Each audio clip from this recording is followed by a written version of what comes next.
படித்து காட்டுகிற விஷயத்தை ரசிக்க மாட்டார்கள். அப்படிலாம் நிறைய இருக்கு. நான் அதெல்லாம் எப்படி தெரியுமா நினைச்சுக்க தெரியுமா? இவர்கள் ரசிக்கவில்லை என்றாலும் பாடலை இவர்கள் கெடுத்து விட மாட்டார்கள் என்ற நம்பிக்கையோடு கொடுத்திருக்கேன்.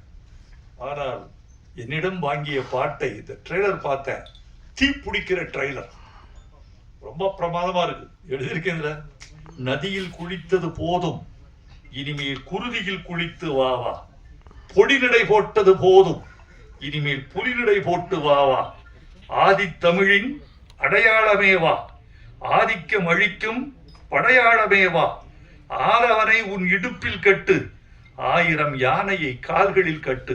கைதட்டி எழுந்துட்டாங்க. 1000 என்னைய வழி இது, 1000 யானையை கால்களில் கட்டு. இப்படிப்பட்ட ஆட்களுக்கு அழுது. சில பேர் நீங்க நினைப்பீர்கள், நீங்க பாலச்சந்திரன் நல்லா எழுதுவீங்க, பாரதி ராஜாவுக்கு நல்லா எழுதுவீங்க, ரஜினிகாந்துக்கு தான் நல்லா எழுதுவீங்க, எங்களுக்கு எழுத மாட்டீங்கன்னு சில பேர் கேட்கறாங்க. ஆச்சரியமா இருக்கும். அப்படியான்னு அது என்னன்னு கேட்டீங்கன்னா, நான் அப்படிலாம் நினைக்கிறது இல்லை. எல்லாவற்றிலும் வைரமுத்து என்று பெயர் வருகிற போது நான் என் பெயரை காப்பாற்றிக் கொள்ளவே நான் துடிப்பேன். இது யாருக்கு எழுதி கொடுத்தோம் என்று வருவதில்லை, எவ்வளவு பணத்துக்கு வாங்கினோம் என்று வருவதில்லை, எவ்வளவு குறைத்துக் கொண்டோம் என்று வருவதில்லை, எவ்வளவு அவமானம் உள்ளே இருக்கிறது என்பது தெரியாது. இது தெரியுமா முக்கியம்? இந்த பாட்டுக்கு கீழே இயற்றியவர் வைரமுத்து என்ற முத்திரையை காப்பாற்றிக் கொள்வதற்காகவே எல்லா பாட்டையும் ஒரே நிலையில் எழுதுகிறோம். யாருக்கு தெரியுமா நல்ல பாட்டு வரும்? எவன் ஒருவன் ரசிக்கிறானோ அவனுக்கு நல்ல பாட்டு வரும். தங்கர் பச்சான் ரசிப்பார், பயங்கரமா பயப்பார ரசிப்புன்னா கொஞ்சம் நெஞ்ச ரசிப்பு இல்லை. அவர் களவாடிய பொழுதுகள்ல எழுதுகிற பாட்டெல்லாம் அவர் கொண்டாடி தீர்த்துருவார்.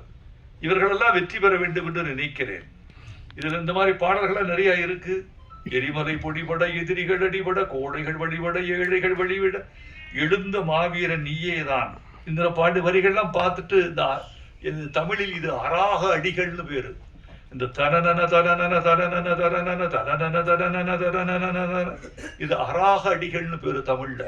சிலப்பதிகாரத்தில் இந்த வரிகள் அடிக்கடி வரும், காணல் வரியில வரும். இந்த சந்தத்தில் எழுதினால் நன்றாக இருக்கும் என்று எழுதினேன். நான் நினைத்தது பலித்தது, அவர்கள் ஏற்றுக்கொண்டார்கள். இந்த பட்டாம்பூச்சி பாட்டுல 2வது சரணத்தை நீங்க கவனிக்கணும். அந்த பெண் சொல்றா, என்கிட்ட ஒண்ணுமே இல்லைங்க, நீங்க என்ன ரொம்ப காதலிக்கிறீங்க, நேசிக்கிறீங்க, மாணிக்கம் இல்ல, மணி வைரம் ஏதும் இல்ல, கட்டழக தவிர என் காணிக்க ஏதும் இல்ல. டவுரி கொடுக்க முடியாது உங்களுக்கு. நான் என் டவுரி என் அழகை தவிர ஒண்ணும் இல்லை.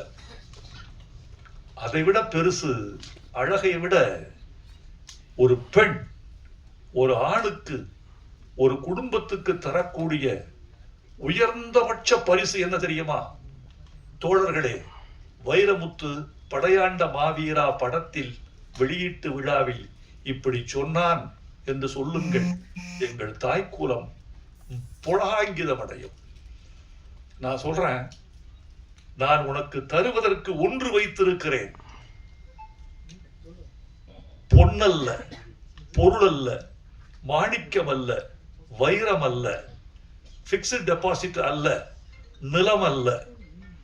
உனக்கு தருவதற்கு ஒன்று வைத்திருக்கிறேன், என் கற்பு. அதுக்கு இணையா வேறொன்று இருக்க முடியுமா? ஒரு பெண் கற்போடு உள்ளே வருகிறாளே,